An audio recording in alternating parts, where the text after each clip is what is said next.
Hello everyone, here I Komal Sharma welcomes you all on behalf of Gargi classes. So after a long period of time, here I am back with this very beautiful poetry that is The Dust of Snow. So in this very beautiful poetry dust of snow, Robert Frost अपने बहुत ही मेलनकलिक या painful जो उनका mood है, उनका mood बहुत ज़्यादा अभी बैड सिचुएशन से गुजर रहा है, शायद हो सकता है उनका दिन बहुत ख़राब हो, तो इस तरीके से इस पोइट्री में वो अपने मेलनकलिक मूड को रिप्रेजेंट करते हैं। लेकिन यहाँ पे सिचुएशन थोड़ी सी आयरॉनिक है। जो भी चीज़ें यहाँ पे प्रेजेंटेड है, जो भी पिक्चर्स उन्होंने पोर्ट्रे करी है, जो भी इलस्ट्रेशन उन्होंने दिया है, वो दोनों ही चीज़ें नेगेटिविटी को प्रेजेंट करती हैं, नेगेटिविटी को पोर्ट्रे करती हैं। अब उस नेगेटिव पोर्ट्रेयल या उस नेगेटिव इलस्ट्रेशन से किस तरीके से रॉबर्ट फ्रॉस्ट अपना मूड जो है वो स्विच कर लेते हैं फ्रॉम नेगेटिविटी टू पॉजिटिविटी। जी हाँ, आप भी सोच सकते हो ऐसा कैसे हो सकता है, जिस आदमी का, जिस पर्सन का ऑलरेडी मूड इतना ज़्यादा ख़राब है, वो कैसे किसी नेगेटिव चीज़ को देख के पॉजिटिविटी को गेन कर सकता है।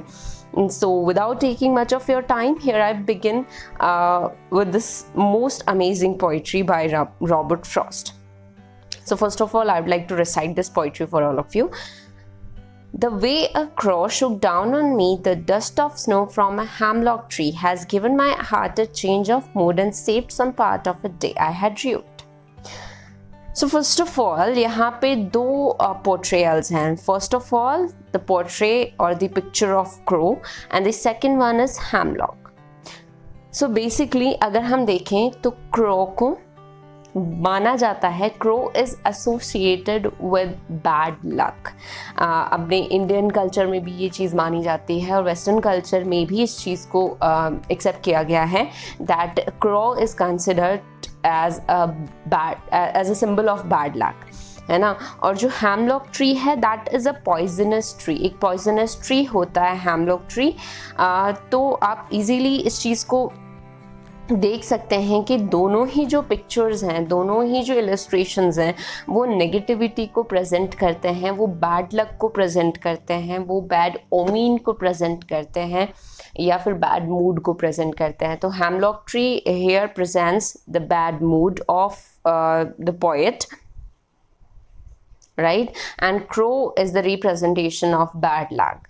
सो यहाँ पर पोइट बोलता है the way a crow shook down on me the dust of snow from a hemlock tree। तो जब पोइट इस हैमलॉक ट्री के नीचे खड़ा हुआ है, एट दैट टाइम उसका जो मूड है वो बहुत ज़्यादा सॉरफुल है, मेलनकलिक है, बैड मूड है, और वो शायद अपने पास्ट डेज या जो भी उसका दिन गुजरा है वो उससे बहुत ज़्यादा दुखी है। ही इज़ फीलिंग लाइक कि सब कुछ बेकार है, सब मेरी ज़िंदगी में सब कुछ ख़राब है, मेरी किस्मत ख़राब है, काइंड ऑफ थिंग्स, जो कि हम यूजुअली यंगस्टर्स इस चीज़ को रेपिटेटिवली बोलते रहते हैं। तो यहाँ पे Robert Frost is one among them. तो वो अपने बैड मूड के साथ उस हैमलॉक ट्री के नीचे खड़ा हुआ है जहाँ पे एक क्रो भी है। तो दोनों ही चीज़ें रिप्रेजेंट करती है उसके बैड मूड को। अब यहाँ पे होता क्या है, ऑल ऑफ सडन जो ये क्रो है ये शूक डाउन करता है पोएट पे, रॉबर्ट फ्रॉस्ट में, the dust of snow. The dust of snow, इसका क्या मतलब है? डेफिनेटली ये जो सीज़न है ये विंटर सीज़न है। विंटर सीज़न में क्या होता है, अगर हम नदर्न साइड कंट्रीज़ की बात करें, वेस्टर्न कंट्रीज़ की बात करें, जहाँ ठंड में हमेशा बर्फ़बारी या फिर स्नो जम जाती है ओवर द ट्रीज़, तो यहाँ पे उस ट्री पे कम्प्लीटली स्नो जमी हुई है। तो जैसे ही वो क्रो है वो किसी एक ब्रांच को फ्लिंग करता है, तो जब फ्लिंग करता है तो डस्ट ऑफ स्नो, जो स्नो है वो पोइट के सिर के ऊपर आके गिरती है। Now what happens, has given my heart a change of mood. अब जहाँ पे ये दोनों चीज़ें इनिशियली हैमलॉक ट्री और वो क्रो जो है उसके बैड मूड को कॉम्प्लीमेंट कर रहे थे या उसको उसके साथ एडजस्ट हो रहे थे, उसके बैड मूड को रिप्रेजेंट कर रहे थे, वहीं पे जैसे ही वो डस्ट ऑफ स्नो उसके सिर पे आके गिरती है उसका जो मूड है वो चेंज हो जाता है। And saved some part of a day I had rued. और जो आज का पूरा जो दिन उसका गुजरा है, आधा दिन उसने वेस्ट कर दिया, र्यू कर दिया, कम्प्लीटली वेस्ट कर दिया, ये सोच के कि मेरी किस्मत ख़राब है या मेरे साथ बहुत कुछ गलत हो रहा है। बट सडनली क्या होता है, जैसे ही वो डस्ट ऑफ स्नो उसके ऊपर आके गिरती है, ही फील्स लाइक कि नहीं, ज़िंदगी इतनी भी बुरी नहीं है, there is something positive in our life.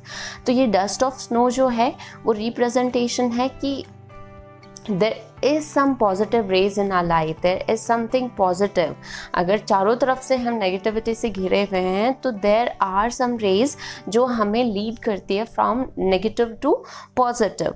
तो ये जो डस्ट ऑफ स्नो है वो जैसे ही उसके सिर पे आके गिरती है, he said कि thank God this dust of snow which has fallen upon my head saved my remaining day। जो आधा दिन बचा हुआ है एटलीस्ट उसको सेव कर लिया है। जो मैंने डे ऑलरेडी ड्यू कर दिया, बेकार कर दिया, वेस्ट कर दिया, और जो मैं करने वाला था आगे डेफिनेटली उसी मूड को मैं कैरी ऑन करता तो रात तक वैसे ही मूड चलता, पूरा दिन ख़राब हो जाता। अभी तो सिर्फ आधा दिन ख़राब हुआ। तो thank God this thing, this fallen of this things dust of snow, उसके बाकी का जो रिमेनिंग डे है उसको उसने सेव कर लिया है। So this way this poetry leads Robert Frost from a bad mood to good mood. So thank you so much and stay connected with Gargi classes.